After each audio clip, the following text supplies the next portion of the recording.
Good morning, everyone. Thanks for joining us back on MorningLine. We're going to shift gears now. We just heard from Metro Councilman Bob Mendez the discussion this morning about the proposed 32% property tax increase, here in the city of Nashville, and other municipalities around the country probably looking at similar efforts to try to raise revenues during the pandemic. And a lot of people have strong opinions on it, saying now's not the time to be raising our taxes when many of us are out of work and just struggling to get by. And I certainly understand that sentiment.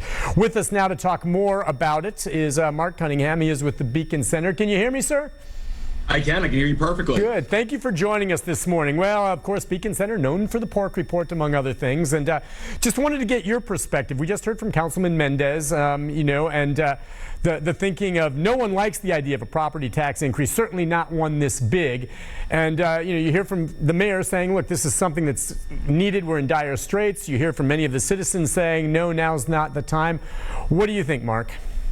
Well, I'm glad you had Councilman Mendez on earlier, because he proposed a tax increase way before any of this stuff happened, which shows that it's not the COVID-19 or it's not even tornadoes. That's the reason our city's in financial problems right now. It's because of the last 8 to 10 years of leadership, where we've had different mayors and different councils basically spend so much money, give hundreds of millions of dollars to corporations, and not have a rainy day fund during one of the best financial times ever. So it's interesting that he's somebody who's fighting for this, because this really shows that while we can put $300 million plus in the pork report over the past 4 years of just things Nashville has spent, that while there was no leadership then, they want to show leadership now and raise taxes to 31%. And it's not the right time. It's not fair, because the very same people who lost their homes in tornadoes, lost their businesses with the shutdown, the mandated shutdown, or lost their jobs because of it. You're asking those very same people to pay 30% more taxes. It just doesn't make any sense at all.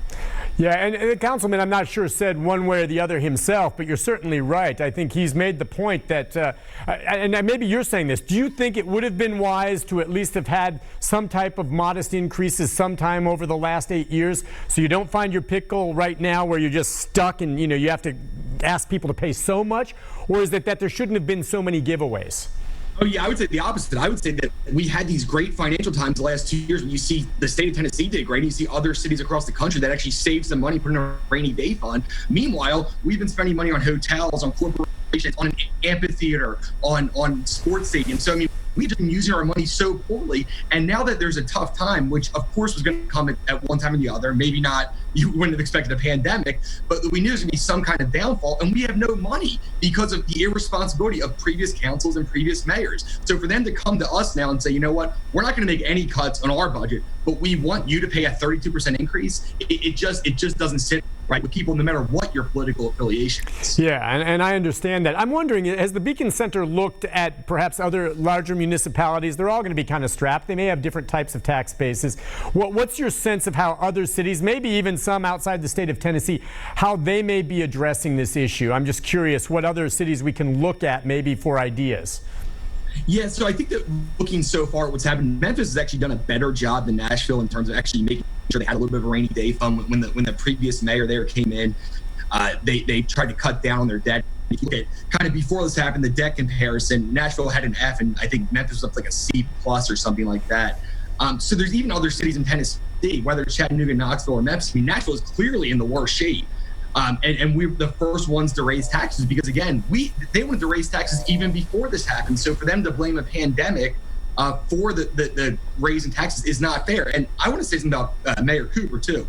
We can't blame him for what has happened. He voted the right way on most things when he was in council, and I guess he feels like his back's against the wall right now. We think it's the wrong solution, but none of this is his fault to begin with. But I think we're going to see some of these cities, maybe in Texas, that have a lot, if you want to look at Dallas or places like that have a lot less debt, and see how they deal with it. But we've been one of the first to actually propose a huge property tax increase in the whole country. And it's interesting. I think you're right about Mayor Cooper, and he's even said he understands why people are upset. So that being said, as you look forward and you don't think this is the right thing, the reasons for why we're here, you may very well be right, and it's unfortunate, but we're here. So, sure. So what in your mind, when the council sits down to discuss this proposal, are there options? Would it be a smaller rate increase, no increase with what other option, or, just saying we're going to do nothing and we're going to have mass layoffs, if that's indeed what they say would have to happen?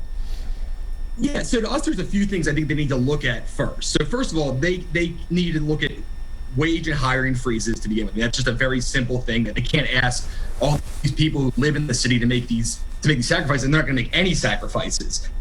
He's got to look at all this structural changes too. I think that the most important thing about this is not a one-time deal. Sure, even if they do this property tax and they do 32%, all it is a Band-Aid. It's not fixing the more long-term problems, which I think that you may have seen that Kerry Bringle, the owner of Peg Leg Porker, really laid out. And while these gigantic hotels next to me aren't paying anything, I'm going to have to pay $100,000 a year in property tax. So I think we need to look at these long-term things, and we need to stop giveaways. From this point on, no matter what happens to this tax, we need to look at long-term solutions. And one of those is to stop giveaways to corporations. We shouldn't have an amphitheater that the city owns. We shouldn't own a hockey rink and a football arena. These types of things, we shouldn't be giving Marriott millions of dollars. So I think these are one of those things. Mayor Cooper may have the ability to renegotiate some of those deals. I mean, the companies are not forced to do that, but it can't hurt to go and try and say, hey, we've given you this great break. Can you pitch in a little bit because you haven't paid taxes in 5 years? So I think that's another way that we can hopefully make that property tax less or not at all. Yeah, we talked about that letter from the owner of Peg Leg Porker, which I thought was very interesting and laid out, some of the struggles for small businesses. All right, so in this case then, if you have a situation right now where small businesses are struggling, okay, you're talking about the potential maybe for layoffs along those lines if it comes to it. Is there any other way to generate revenue in your mind?